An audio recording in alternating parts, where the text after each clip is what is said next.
आज कुंभ अनुसंधान निदेशालय 28वां मशरूम मेला मना रहा है। इस मेले में पूरे भारतवर्ष के जो मशरूम के उत्पादक हैं और मशरूम इंडस्ट्री के साथ जो जुड़े दूसरे लोग हैं, वो इसमें आते हैं, वो अपना एग्जीबिशन यहाँ पे लगाते हैं। तो हमारा जो मुख्य उद्देश्य इस मशरूम मेले का रहता है कि जो टेक्नोलॉजीज़ डेवलप हुई हैं, जो नई-नई वैराइटीज़ डेवलप हुई हैं, जो नए-नए मशरूम की खेती डेवलप हुई है,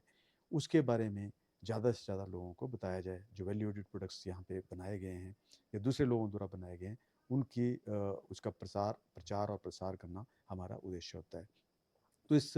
मेले में एक तो हम एग्जीबिशन लगाते हैं, जिसमें कई स्टॉल लगभग कोई 30 एक जो एग्जीबिशन स्टॉल लोगों ने लगाए हैं, जिसमें खासकर जो हमने इस बार देखा कि कॉर्डिसेप्स के ऊपर जो एक ऑस्टिया मशरूम है, उसके ऊपर काफ़ी स्टॉल्स हैं और जो मशीनरीज़ मशरूम के इसमें ग्रो करने के लिए प्रयोग की जाती है, जैसे खम जो मशरूम के रूम्स होते हैं, उसमें वातावरण बनाने के लिए या कोई दूसरे औजार वगैरह जो यूज़ होते हैं मशरूम में, उसके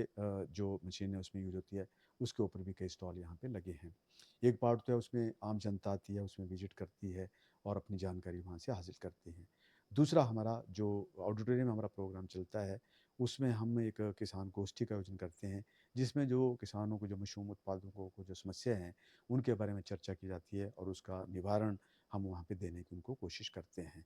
और इस तरह से ज़्यादा से ज़्यादा मशरूम के प्रति अवेयरनेस को बढ़ाने के लिए इस मशरूम मेले का हम प्रतिवर्ष आयोजन करते हैं। मशरूम की जहाँ तक बात है, ये एक ऐसा संस्थान है जो कि पूरे देश में अकेले मशरूम पे काम करता है।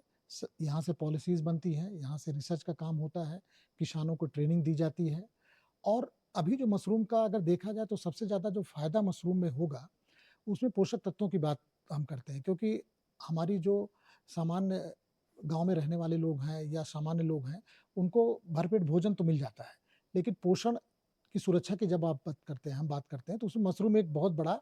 अवयव हो सकता है, क्योंकि मशरूम में प्रोटीन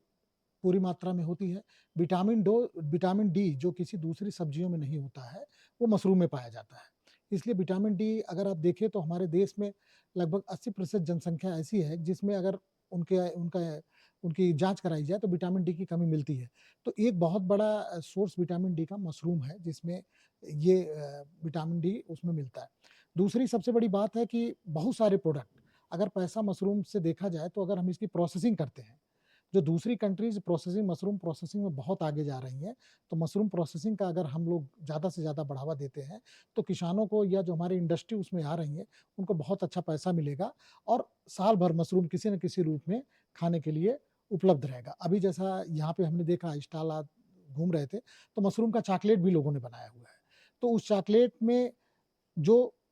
चॉकलेट ऐसे बच्चे खाते थे जिसमें बहुत सारे गुण नहीं होते थे, बहुत सारे पोषक तत्व नहीं होते थे, तो शायद मशरूम का पोषक तत्व जो है वो बच्चों को क्योंकि बच्चे खाते हैं, कहा जाता है, हम लोग कहते भी हैं कि ज़्यादा चॉकलेट मत खाओ, नहीं तो ये नुकसान करेगा। लेकिन वो मशरूम से अगर चॉकलेट बना के देते हैं तो बच्चों के लिए वो पोषक तत्व के लिए बहुत फ़ायदेमंद होगा। हम लोग जो इसको पॉलिसी लेवल पे काम कर रहे हैं, अभी तक भारत सरकार द्वारा केवल एक तरह के मशरूम पर जो है सब्सिडी दी जाती है, वो बटन मशरूम है।